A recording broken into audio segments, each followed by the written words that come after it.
Hello everyone, welcome to Ayurveda. So today we are going to deal with a topic which is very important in this season, that is Varsha Rutucharya. Over here we are going to deal कि हमें वर्षा ऋतुचर्या में क्या करना है, क्या नहीं करना है, what kind of a आहार, that is what kind of food we should eat and what are the things that we should avoid.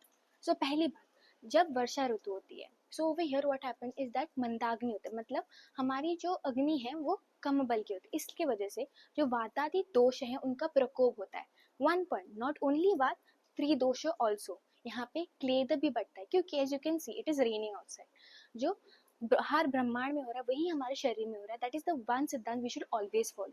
Second of all, जब अग्नि और ये सब मंद होता है, सो व्हाट काइंड ऑफ आहार do you think we should eat? Obviously जो अग्नि को बढ़ाएगा, दैट इज लघु आहार, दीपनीय आहार, जैसे कि हम मांस रस खा सकते हैं. देन जो धान्य है, that is the rice that we are eating, that should be पुराण धान्य, that is stored for at least a year, क्योंकि वो लघु होता है. देन और भी यहाँ पे क्या होता है कि क्लेद बढ़ता है, मतलब कफ, पित्त का क्षय हो रहा है, मतलब क्या लेना है, मधु उदक, क्योंकि वो क्लेद और कफ का शोषण करेगा.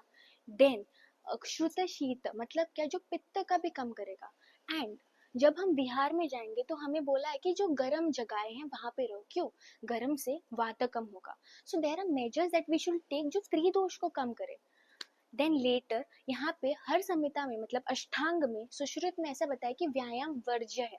बट इन सुश्रुत संहिता उत्तर तंत्र स्वस्थ वृत्त के अध्याय में यहाँ पे बोला कि मृदु व्यायाम करना चाहिए. क्यों?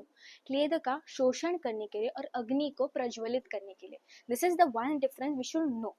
देन लेटर ऑन जो हम बोलते हैं कि क्या क्या नहीं कर, मैथुन, अति व्यायाम, अति स्निग्ध आहार, अति रुक्ष आहार, मतलब क्या, अति अति जो चीजें हैं वो नहीं करनी, अति मात्रा में करती है वो हमारे शरीर के लिए कभी भी अच्छी नहीं होती. दैट इज अति मात्रम सर्व वर्ज्य.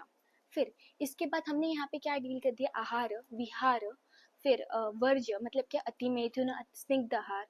फिर वर्ज्य में वन इम्पॉर्टेंट पॉइंट ये है कि हमें नदी का जल नहीं पीना चाहिए, क्योंकि जब वर्षा होती है तो वो that water gets contaminated, as you can see, जो पृथ्वी का मल भाग होता है वो उसके साथ मिक्स होता है.